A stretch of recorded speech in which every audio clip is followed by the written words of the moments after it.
Welcome to the Thunderstock Show, a collection of valuable brainstorms to enhance your life, liberty, and pursuit of property. Today's guest is Pete Schramm? Schramm? Schramm, Pete Schramm. Pete Schramm out of the Pittsburgh area. Thanks to Mo, a mutual friend of ours, for making the connection. Pete, how you doing today? Fantastic. And everybody who's listening, you can pronounce my name with two emojis. And I don't know if anybody else has been able to figure out a way to do that, but a peach and a ram. And if you say it quickly, a peach ram, peach ram, but it is Pete peach. Schramm. There you go. Love to hear it. I wish I had two emojis that I could use for my name. So we're starting off with a little bit of jealousy here, Pete. Love it. Hey, Um, hey, hey, just one Pennsylvanian to another. What can I say? So you're out of Pittsburgh. You're the West Side. Over here, we have a healthy mix of Steelers and Eagles fans, but not where you're at. Well, we have if you're an Eagles fan in the Pittsburgh area, you might as well not be a Pittsburgher at all, according to some standards, right? We like to think that individuals are inclusive and accommodating, but hey, let's face it, whenever it comes to sports fans, there are multiple shirts out there. I don't know if you've ever seen them, but it says, if you ain't a Steelers fan, you ain't shit. And I'm like, oh, well, there you go. I don't know that I would be found wearing a shirt like that, but it's kind of funny, right? That is Um, funny. and then being in DC before this, well, I guess grew up here in DC, came back here. We can get into the background, but it's just special to be in this area. I lived out by where you are, and yeah, you get that little bit of a mix. But hey, neither of our teams are playing football at this time of year anymore, sadly. Right. I think the majority of states, what's it, like 38 out of the 50, are rooting for the Lions to win the whole thing. Everyone loves an underdog story. We'll see. There's a lot of speculation, but I want to talk more about, where you came from and how you got back to where you are. I love the idea of farm to founder. So yeah, man, talk to us a little bit. You had a corporate career before your solo career, your ownership career at Lockheed Martin. So how did that become to be?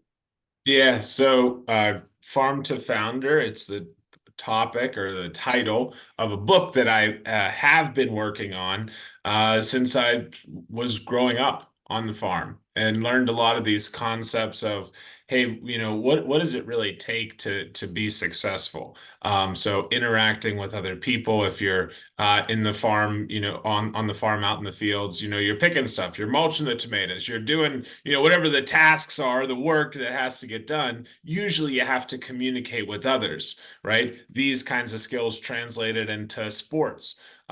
Right? Then what about backup options? Oh, hey, Ross, it's raining today. We can't go out and do certain stuff. Well, do you have backups? Do you have something else that we can do? Right? What else is on Mm-hmm. the, priority list? Right? What about whenever machinery breaks, right? How do you learn how to solve those problems, right? Who are those different vendors that you have to, discuss? Think about the supply chain, right? Getting all the fertilizer, the feeds, the seeds, all those different things. If you have animals involved, and then the people aspect of, going to farmers market. Most of us have probably been there, but it's like, there's a lot of those skills that you develop that translate into being able to run your own business. So I'm grateful of that opportunity, and the other part is I got a work ethic there that you can't buy at Target. Quoted. So that's your second book project, right? Because you just launched recently a another book. It was Pathfinders, woo! yeah. Don't ask Pete for a business card, and if you do, he's going to give you something better, which is a bookmark. Bookmark. There we go. Thanks for the shout out. Also, thanks Jody for the awesome recommendation. I was able to refine it, but a lot of great people came up with that idea. Also, thanks to Amanda and John for that Peach Jam emoji piece. I did not come up with that. Full disclosure, entirely give credit where credit is due. Let's see. Jody, there's actually two Jodys that helped out with that, and they are west of both of us. And then the Castle family is down south. It takes a village to find a path, at least to write the book. So what's Pathfinders all about? Well, I tried to make it super simple, right? I'm an Mm-hmm. engineer by training, so I tried to put it right in the title and like in bold, career map, board of advisors. You're like, Hmm. okay, I'm like an early career professional, kind of mid-career professional. I've been thinking about this, career mapping concept, maybe multiple mentors, a personal board of advisors. Maybe I should pick this up and have a read, right? So that's what it's about. So I'm going to tell you what I'm going to tell you, then I'm going to tell you what I'm going to tell you again, then I'm going to tell you, and then I'm going to remind you what I told you, then I'm going to tell you what I already told you, right? So most people are good for like one or two or three steps of that. I'm like, no, we're going all five. But it's really going through the process of, hey, why is it important to have multiple mentors? How do we, prepare for those kinds of conversations? Who should we look at? What do we discuss? So the who, what, when, where, why, how of that intentional relationship building and people connection.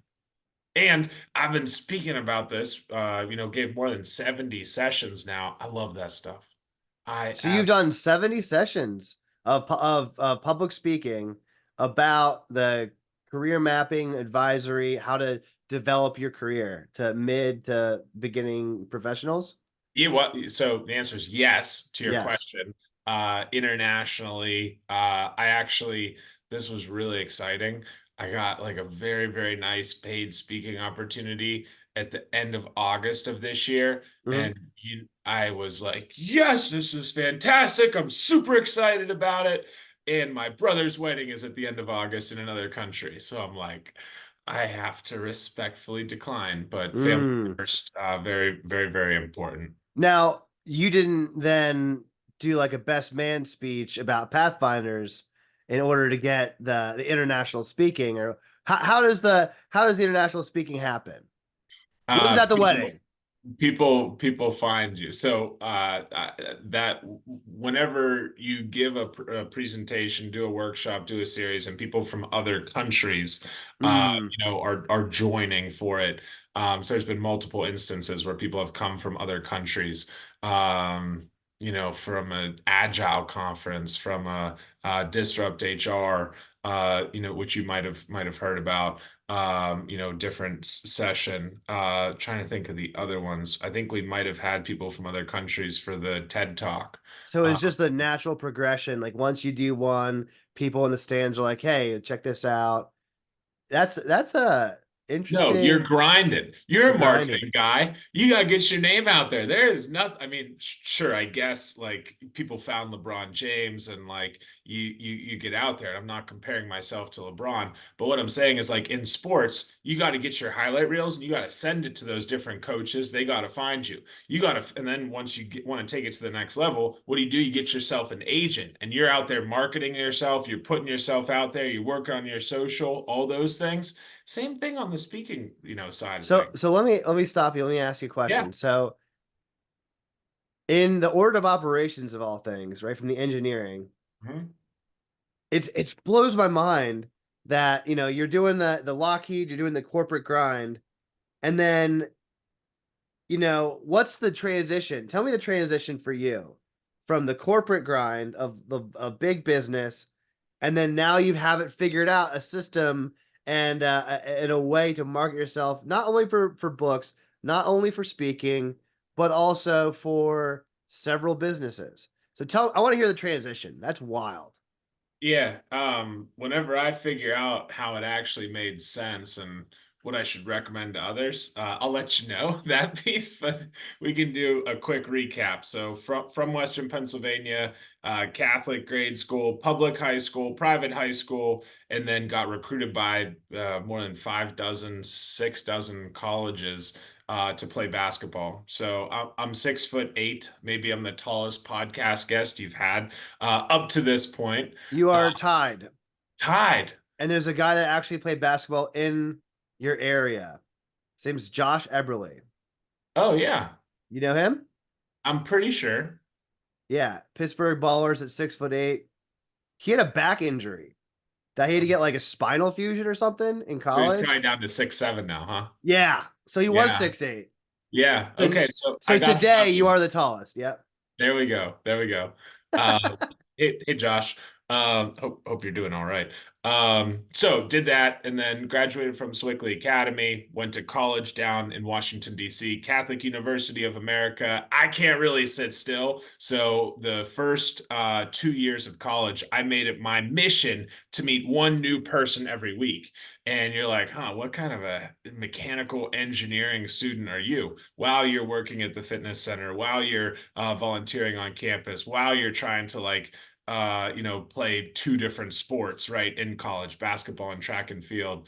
And the other thing that I thought was awesome was cafeteria, right? You can go in whenever you want and eat as much food as you want. I'm like, wow, I'm in heaven here. But the kind of interesting piece for me was the produce, right? So coming from a farm where we grew Hmm. like more than 50 different kinds of fruits and vegetables. Oh, wow. I'm a pretty easygoing sort of guy, but whenever it comes to quality of those fresh items, I was always told like the top-notch quality. So going from an all-you-can-eat sort of cafeteria setting from like top-notch extreme, Farm uh, to table. Yeah. yeah. I mean, it was just farm to farm, right? I would literally Hmm. take a bottle of ranch with me out to the field of broccoli, and I would eat the broccoli with the like in the field. So like, it didn't even get to a table. So there you go. How's that for delivery cycle? Um, so then you probably want me to tell this story here. So there, and then I applied to more than 200 jobs. Ended up accepting the job at Lockheed Martin. That was a whole journey in itself of getting into that interview process and working my way through. But I started working in supply chain as a material cost estimator in like our cyber division. So at that time, Lockheed Martin had five different business areas, if you will. And this is the one that we all called the thumb because you were building stuff in the other areas. But this was, oh geez, I might butcher the name, IS and GS, International Systems and Global Solutions. And at least one of those words is probably not correct, but you get the idea. Yeah, ISGS. Yeah, and GS. So they're all over the world, and I absolutely loved it. Right, I was also part of this leadership development program. So every 6 months you go to a new role. So I'm like, hey, I get to learn new skills, I get to meet new people, I get to travel around. I'm not really using my engineering degree at all. Yeah, So, but it's a system. You have a people system. So that's what it Mhm. stands out to me because I was friends with a lot of engineers in college. It just so Sorry. happened that, yeah, exactly. It just so happened that where I lived in the dorms was like, for whatever reason, surrounded by engineers. So I'm just like hanging out with them all the time. But to your point, you systematically, what they were doing for things like creations and robots and computers, you did that with people. Yep. So go on. Tell me more. And That's and just and, dope. and so that's where I was finishing up. Well, I did my bachelor's, right? And then I said, you know what? I'm going to do my master's in mechanical engineering as well because it's taught me how to think. Yeah. And I never want anybody to tell me, no, I can't do something because I don't have enough education. So I Mm. still, I just, whenever I went the startup route, we'll get there in a little bit. It was kind of like I got into some business schools. Am I going to go to business school or am I going to build my own business? Right? And it kind of came down to the three different pieces. I'm going to be able to build my network. Can I do that in both places? Yeah. I'm going to learn some new things. Can I do that in both places? Yeah. And Hmm. then can I create new career opportunities for myself? Yeah. Yeah. So Yep. maybe there's a PhD out there. But really, so I'm doing my first year of working professionally full time, and I'm also finishing up my master's degree also full time. Yeah. So that's kind of the bit that was going on. But really, whenever it comes to this process, engineering taught me how to think, how to go through solving problems. Okay, if we do this, then this could happen on the other side. Okay, step by step by step process. Hmm. What are the different pieces involved? I don't have to derive any formulas anymore, and I am perfectly fine with that.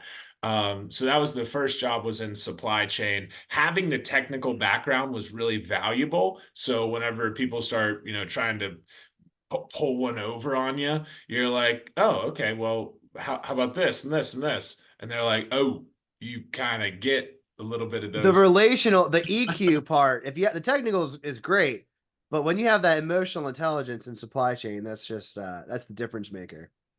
So that I agree. So that was the starting point that I went to corporate headquarters, worked on renewable energy strategy, learned a lot about like networking in the professional world, Hmm. kind of what people care about. Like I was, on the other side of the floor of the executives of this Fortune 50 company, right? The largest defense contractor in the world.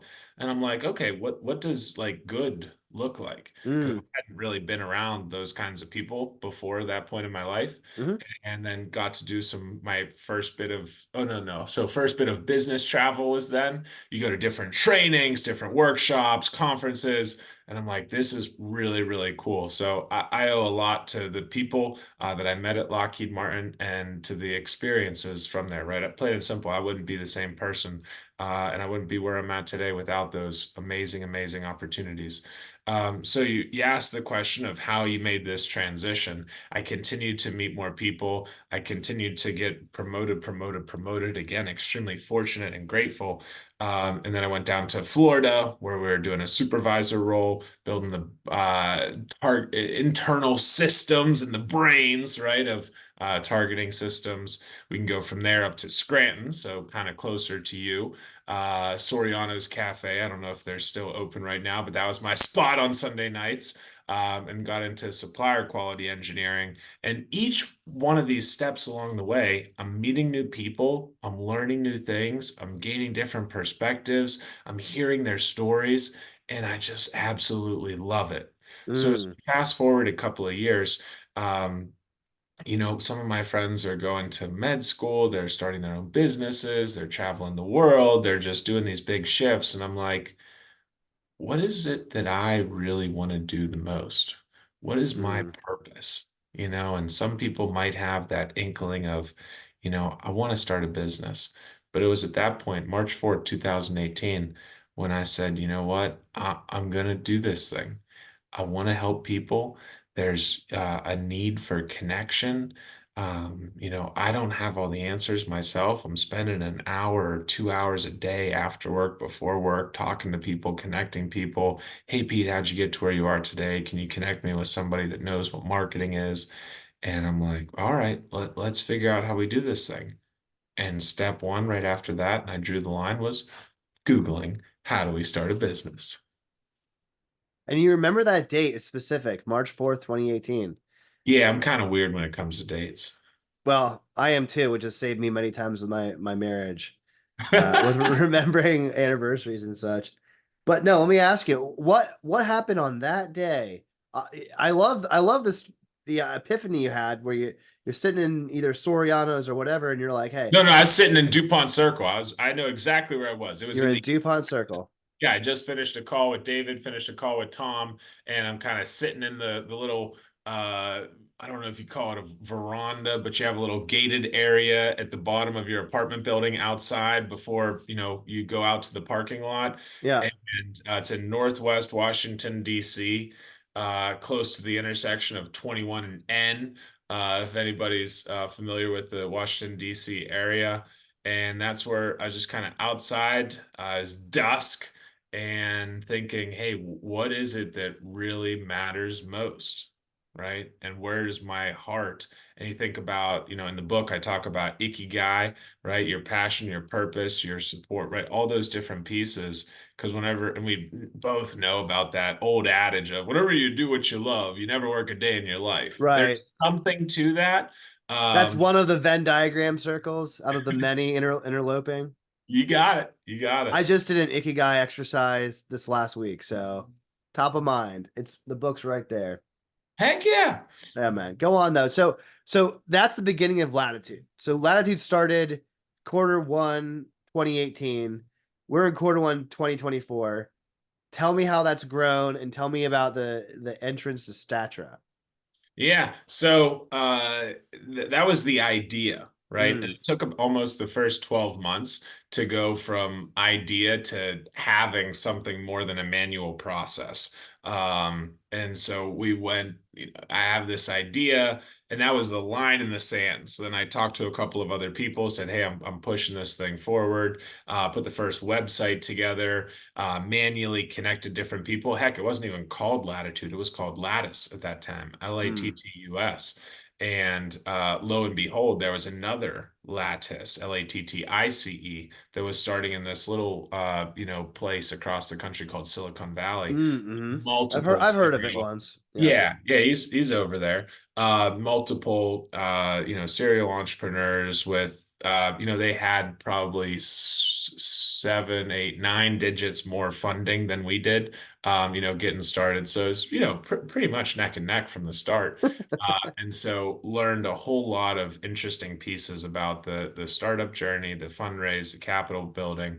Go out and have people pay for your goods and services and then build it, right? And it Hmm. comes down to, is the need really there? And so I've learned a lot of these different lessons over the years. And as we keep building, right? Figured out, hey, what do people really need? Well, we need everything in one place. So that's what we provided to them, right? Employee engagement survey. And then we give the recommendations. It's rooted in research, right? So our chief scientist has been fantastic from that regard. And then people, after they do a survey, they're kind of like, well, what's next? Right? Hmm. And so that's where the Latitude piece comes in. So from your onboarding perspective, right, what are people doing from that relational side, especially those first 12 months? Are you talking to the right people? Stay interviews, right? Those are the proactive ones where we're like, hey, Ross, why are you here? What else can we be doing to help you? Right? Hmm. Succession planning, manager one-on-ones, and of course, mentorship programs. And so everything takes place on the system, so it adds a lot of time. Oh, sorry, adds a lot of value, not a lot of time, because let's Removes face it, time. everybody's super busy. So Hmm. one of the big questions that came up along the way is, well, what's the return on my investment? I'm gonna spend a couple of dollars per person per month on this software, and I want to just see what's going on. So this cues in Statra. So met the Mm. team in 2023, and I have a lot of respect for the leadership and the group that's working over there. And I'm like, hold on a second, you're telling me that it's possible to track return on investment, performance, productivity, and align it down to KPIs? And they're like, yep, that's exactly it. I'm like, where do I sign up? This is absolutely remarkable. I wish I had this. Whenever I was leading a team of 100 people building robots for the Army, it's that piece of accountability and transparency. And I don't care if you're working remotely from the beach, if you're going up to the mountains, if you're going to go back and forth every other weekend and you just come in for a once a quarter, like belonging sessions, as long as you're getting your stuff done, I'm not going to be all over you, micromanaging you. Hmm. And then the important piece is from a compliance perspective, it takes that emotion out of it. And so Mm. there's a lot of really, really great pieces here that it's just it's a no-brainer whenever it comes to organizations that have at least a dozen employees, and even more valuable to those groups that have a couple of locations and or remote employees. So that was an exciting professional step and personal development step to take in the middle of last year. Do you sleep? Because you're building, with all jokes aside, that in and of itself, right? Like, so you've done two bootstrap startups, and now Latitude is still, it's still a core offering you have, and that's more of like, you're talking about the employee engagement surveys and recommendations rooted in research, but then you have the software as a service, which is, one's like a consulting type, like a service, but then you have a software as a service. So you must have a great team. So can you tell me a little bit about the team that you've assembled, right? Because you can go into an organization, you have done so in established organizations, and then optimize and maximize those organizational charts. But how do you do it for yourself, right? Yeah, so the people are the most important asset. of any organization. And I think that's why a lot of startups will either win or fail, right? Mm. Surround yourself with amazing people. So, shout outs to the different folks that have been part of the journey along the way. And it's kind of been an awesome experience to say, hey guys, let's make sure everybody knows what is expected of them and go ahead and drive this forward. So Joe's been with us for about 5 years, right? Chris and Tim helped out in different capacities. Keisha, multiple years. Dalian, almost a year and a half. Angelo, Matt, Jody, right? It's been absolutely remarkable working with these different people, and I learned from them. And the Mm-hmm. thing for me is saying, hey, we're here and we got to get to here. And there's a whole bunch of stuff that's going to happen in the middle. I don't know all the answers to it, but let me know what I can do to help each of you out because that's my job and that's my responsibility and that's me giving my word to you, right? And that's where I've been able to succeed is by finding these amazing people and say, hey, we're in this together, right? And then the other folks that have kind of helped and guided us along the way, from Frank to Tien and Pete and Liv and Melanie. There's so many names. Tim, and Kevin, right? Ethan. There's a lot of There's a amazing lot of people on the team. You've Yep. A lot established of quite a people. team that's been around with you almost since the beginning, but everyone's kind of been sticky and bonded in the vision. Let me ask you, where do you want to be? You've been doing it for 6 years. 2030. What does 2030 look like? Right? There's a lot of steps in between. I'm not asking how you're going to get there, but what's the 10-year goal Yeah. or the 6-year goal from now? Yeah. So it's kind of wild to think that I used to have that 10-year goal Yeah. whenever it was 2020. And now it's like, oh, geez, oh man, that's 6 years from now. Yep. So the goal, right, as I was, growing the Latitude brand, was 1% of people that have access to the internet are able to use Latitude, right? So that was like connect 100 million people Hmm. for building relationships. So that was the goal by that point. And obviously we've forecasted, the population's going to go up a little bit and such. So that was one goal is right, better the lives of others. Plain and simple. If there's one like point of, hey, who the heck is this Pete Schramm guy?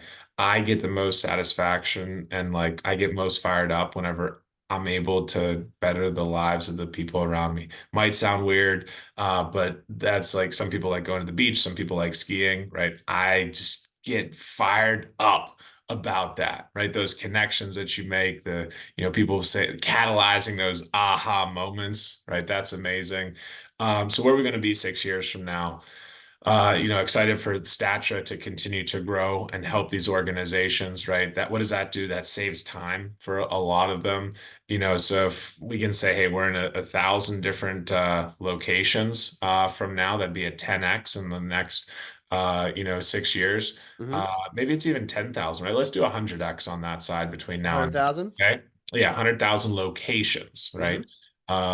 So that's the goal there. And quick piece, right there, we're looking at the franchises, and I think there's more than 200,000 franchises alone across the United States. So excited to explore that piece, but really just help people. Like you saw the technology, right? You don't have to knock your head against the wall, guys. Let's actually like you save you some time.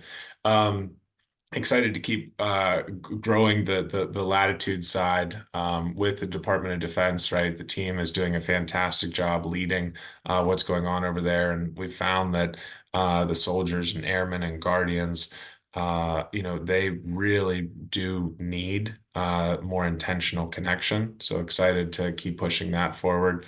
The book, maybe we'll be up to 100,000 copies of the book sold by that Hmm. point. Maybe there's a second book that comes out. And I'd love to, be able to generate a sustainable salary from speaking engagements alone, right? Mm. It doesn't have to be the, highest paid person in the, United States.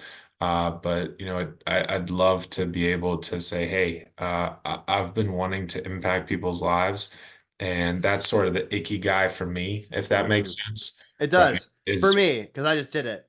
But yeah, what yeah, the icky guy is, what does the world need? What do you love? What can you be paid for? yep, And then what's the fourth circle? Add value, right, to the people, right? So Yeah, what do yeah, you yeah. paid, right? So making sure that it helps, Yeah, what individuals. do you do well? Right, Yeah, exactly. yeah, you gotta be good at it. So that's a big one for me. And the other piece, if I would have, you would have asked me this, 3, 4, or 5 years ago, I would have just stopped my response there. But doing a lot of reflecting, and one of the pieces of the book is on career maps, and Mm, there's 4 quadrants with a bonus fifth column, and the fifth column is about personal fun stuff. So I'd be remiss if I didn't talk about, hey, where do I want to be? So 6 years from now, I want to still be close with my family. Hopefully I have family of my own. That's something that's very important. hmm I don't know where I'll be living, but as long as it's with the people that matter most to me, that'll be great. Now, do you see yourself in these metropolitan areas like you were when you were in 2018 when you started in the DuPont Circle? Do you see yourself back on the farm, like where it all started, where you had that intolerance for low quality produce? Like, does it matter the setting? Like, where I love this that you've gone from the roots to the big cities and back again. So let me tell you, Boomerang back to Butler. Yeah. boomerang back Um, to Butler. that'll be another chapter in the book.